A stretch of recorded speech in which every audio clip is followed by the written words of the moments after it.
안녕하세요. 한눈에 보는 이슈 전해드릴 평론가 전민기입니다. 오늘 저희가 3가지 이슈 정도 준비해봤는데요. 이 중에서 첫 번째 이슈는요. 네, 방금 이재용 MC가 이야기했던 운전면허증 자진 반납에 관한 소식입니다.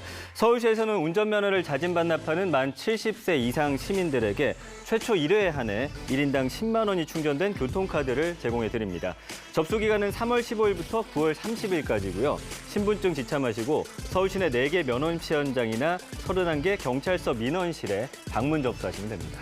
좋네. 이거 신청만 하면은 다 혜택을 받을 수 있는 겁니까? 그렇진 않습니다. 아까 오프닝에서 말씀해 주셨지만 신청 인원이 1,000명 이내일 경우에는 그 추첨을 하지 않고 교통카드를 다 지급하는데 1,000명이 넘어갔다. 그러면 일단 주민등록상 고령자 500분을 선정하고요. 그 이후에 500명을 추첨을 통해서 드린다고 합니다. 그러면 이미 뭐 3,000명이 넘으셨다 그러니까 추첨해야 되는 거네요. 그렇습니다.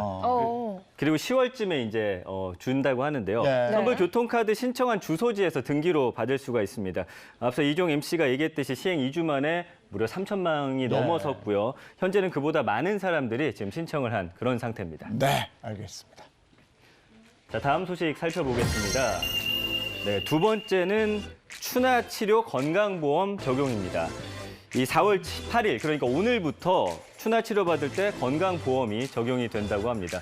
추나 치료 다들 잘 아시겠지만 한의사가 손이나 신체 일부 또는 추나 테이블 같은 보조기구를 이용해서 어긋나거나 비뚤어진 뼈와 관절, 그리고 뭉치고 굳은 근육과 인대를 밀고 당겨서 구조적, 기능적 문제를 치료하는 수기요법이죠. 저도 저거 받아본 적 있어요. 네. 근데 저게 한 번으로 끝나는 게 아니고 여러 번 하는데 이게 그 비용은 어떻게 차이가 많이 나겠죠? 어쨌든 저 한 번 하는데 제법 들던데. 맞습니다. 이제 한방병원에서 추나 치료를 1회 정도 받고 환자가 내는 돈이 적게는 몇만 원에서 많게는 10만 원까지도 든다고 합니다. 예. 통상 허리 디스크 환자가 일주일에 2번 정도 치료를 받으니까 상태 경중에 따라서 한 달에서 많게는 몇 달까지도 받게 된다라고 하면 1년에 네. 수백만 원은 또 훌쩍 넘는 비용이 된다라는 거죠. 그런데 이제 건강보험이 적용이 되면 환자 본인 부담률이 기본적으로 50% 정도 줄어들게 됩니다. 네. 근골격계 질환 가진 사람은 누구나 10,000원에서 30,000원의 본인 부담금만 내고 한방병의원에서 추나 치료를 받을 수 있게 되는 겁니다. 네, 아니 근데 이게 건강보험 적용 전과 후의 비용 차이가 좀 큰데요. 우려되는 점이 있다면 과잉 진료가 아닐까 싶어요. 그렇겠죠. 이 과잉 진료가 우려가 되고 있는데 그러다 보니까 안전장치도 마련이 되어 있습니다. 보건복지부가 복잡 추나 중에서 디스크라든지 좀 강하게 아프신 분들을 제외하고서는 본인 부담률을 80%로 높게 책정을 해놨습니다. 환자가 연간 또 추나요법을 받을 수 있는 횟수도 20회로 제한을 하고요. 한의사가 치료할 수 있는 환자도 하루에 18명으로 제한을 한다고 합니다. 이런 장치들로 인해서 과잉 진료 논란은 좀 잦아들 것으로 보입니다. 아니 교통사고 환자라든지 어르신들 막 어디 쑤시고 이러는 분들 가서 받으면 시원하긴 한데 지금 얘기한 대로 너무 자주 가시면 의료보험 더 내라고 그럴까 봐 이런 부분 좀 걱정도 되는데 어쨌든 환자 입장에서는 잘 됐네요. 그렇습니다. 네.